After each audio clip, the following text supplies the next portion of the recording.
ზოგადად აღნიშნავ, რომ ეს მატების ტენდენცია შეინიშნება დაახლოებით 2022 წლიდან. ეს ეხება არა მხოლოდ საქართველოს, არამედ მთელ მსოფლიოს, მათ შორის ევროპის რეგიონს და ჩვენს მეზობელ ქვეყნებსაც. და თუ ავიღებთ თქვათ 2024 წლის სტატისტიკას და შევადარებთ 2022-ს, დრამატული მატებაა, თუ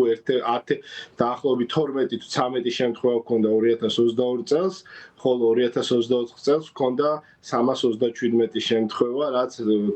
ძალიან მარტივად ჩანს, რომ ანუ მკვეთრ მატებასთან გვაქვს საქმე. რაც შეეხება ახლა მიზეზებს. მიზეზები შეიძლება ბევრი იყოს, თუმცა ყველაზე მნიშვნელოვანი მიზეზი, რის გამოც თქვათ არის შემთხვევების მატება როგორც ევროპაში და ამერიკაში, ასევე საქართველოში, არის ის, რომ ვაქცინაციის პროცესი არ მიმდინარეობს ისე, როგორც საჭიროა იმისთვის, რომ თქვათ წითელას შემთხვევები იყოს სტაბილურად დაბალი და არ გქონდეს მაღალი მაჩვენებლები. იმიტომ რომ წითელა გახლავთ ვირუსული ინფექცია, რომელიც არის ძალიან, ასე ვთქვათ, კონტაგიოზური, ანუ ადვილად ვრცელდება და მისი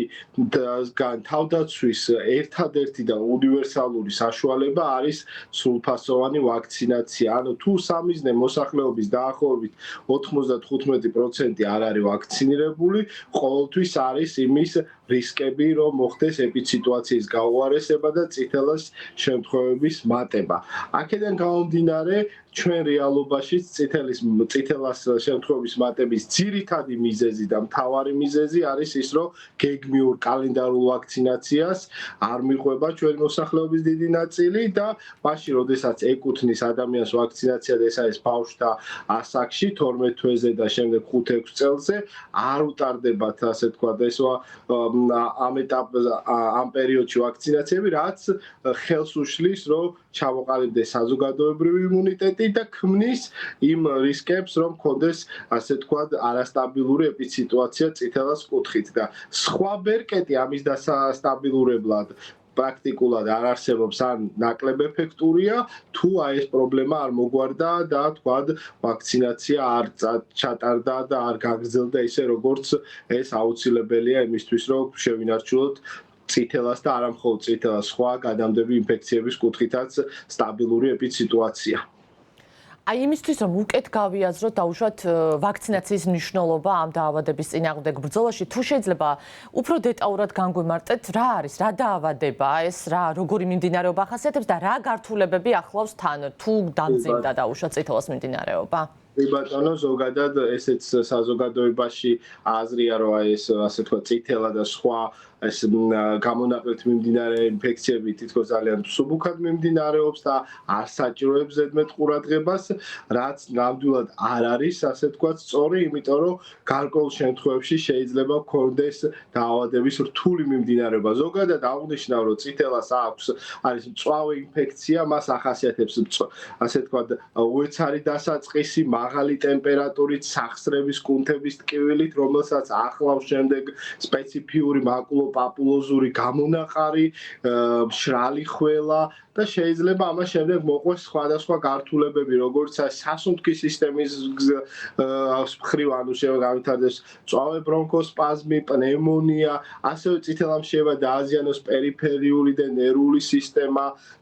ასევე განვითარდეს მძიმე ნევროლოგიური გართულებები, როგორც არის ენცეფალიტი და არც თუ ისე იშვიათად აქედან გამომდინარე და განსაკუთრებით ეს გართულებები უფრო მაღალია არავაქცინირებულ ადამიანებში. აქედან გამომდინარე დაახლოებით 20-30% ადამიანებისას, ვისაც წითელა დაემართება,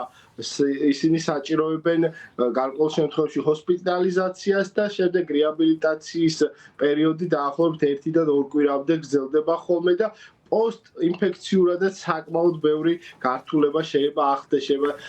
გახანგრძლივდეს ხველა, ბრონქოსპაზმი და ასე შემდეგ და ასე შემდეგ. აქედან გამომდინარე, ეს არის მწვავე ვირუსული ინფექცია, რომელიც მიმდინარეობა არის გარკვეულ შემთხვევებში საყურადღებო და როგორც აღნიშნე, ამ ინფექციას აქვს უნარი, რომ დააზიანოს სხვადასხვა ორგანოები და ორგანოთა სისტემები. ყველაზე ხშირად, როგორც თქვი, ეს არის სასუნთქვის სისტემის დაზიანება და მძიმე პნევმონიები და ბრონქოსპაზმებით მიმდინარეობა და იშვიათ შემთხვევებში, მაგრამ სამწუხაროდ შეიძლება გავითარდეს ენცეფალიტი, რომელიც არის, ასე ვთქვათ, უმძიმესი და ასე ვთქვათ, მდგომარეობა და გარკვეულ შემთხვევებში და საკმაოდ ხშირადაც მთავრდება ლეტალურად. აქედან გამომდინარე, აი ამ ყველაფრის თავიდან აცილება bis საშუალებას გვაძლევს ჩვენ ვაქცინაცია, იმიტომ რომ თუ ჩვენ ჩავატარებთ ვაქცინაციას სრულყოფილად, ასე ვთქვათ, იმ ჯგუფებში, სადაც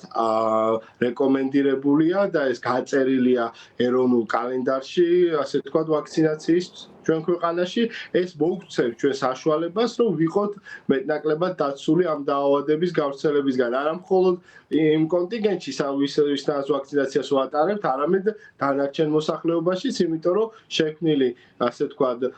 საზოგადოებრივი იმუნიტეტი დაიცავს ყველას, იმ ადამიანებსაც, ვინც ვაქცინირებულები არიან და იმ ადამიანებსაც, ვინც შეიძლება იმ 5%-ში მოხვდნენ და ვერ მოახერხებენ ვაქცინაციას. ამიტომ ჩემი რეკომენდაცია იქნება კიდევ ერთხელ, რომ კალენდარულ ვაქცინაციას მიყვნენ, განსაკუთრებით მშობლებს მიმართავ და ჩაუტარონ შვილებს, ასე ვთქვათ, აცრები, იმიტომ რომ ამით ჩვენ დავიცავთ არა მხოლოდ ჩვენ შვილებს, არამედ იმ ადამიანებსაც, ვინც გარკვეული მიზეზებით შეიძლება ვერ ახერხებენ ვაქცინაციას.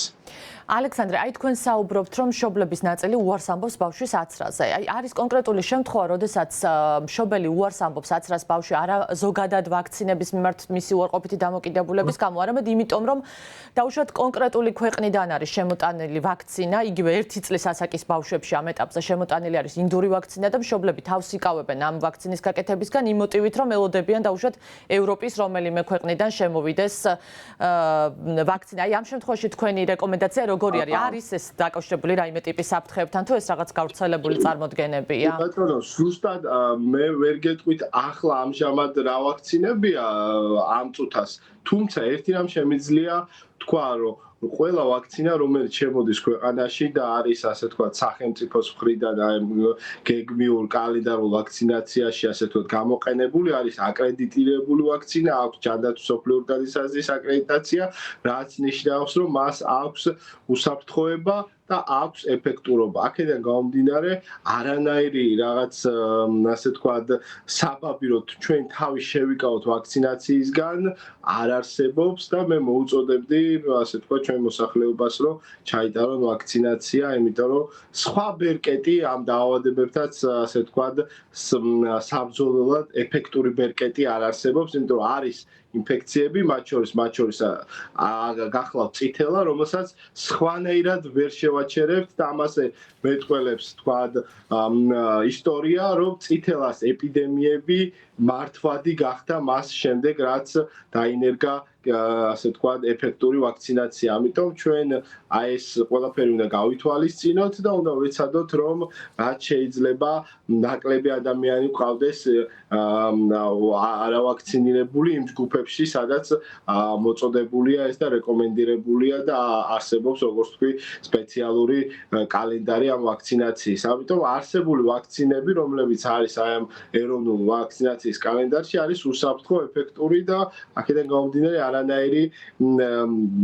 რაიმე მიზეზი თავშეკავების არ არსებობს, რა თქმა უნდა, ვაქცინაციის.